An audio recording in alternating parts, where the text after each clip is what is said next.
sababu kubwa ya kuliamini lile neno ambalo Yesu amelisema. Tunayo sababu kubwa ya kuamini na kusimama sawasawa na lile neno ambalo Mungu amelisema. Bwana Yesu asifiwe sana. Jambo moja la muhimu la kufahamu, Mungu anaposema jambo hasemi kwa mzaha wala hasemi kwa kutania. Anaposema jambo anasema akiwa na uhakika, anasema akiwa na maanisha. Mungu anaposema nitakubariki, sio kwamba tuone kama itakuwa basi nitakubariki, kama haitakuwa basi ndo hivyo.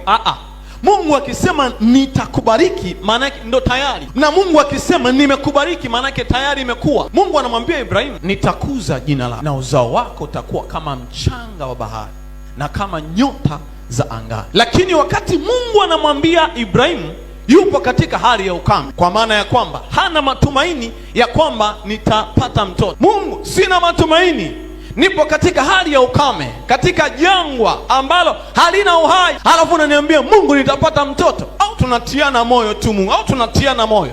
Mungu anaposema amini, imekuwa. Kuna wakati ambao Mungu anasema jambo juu ya maisha yako, alafu wewe unalichukulia kwa kawaida, unalichukulia kwa mzaha, unalichukulia. Haya maneno tumeshazoea kuyasikia kila siku.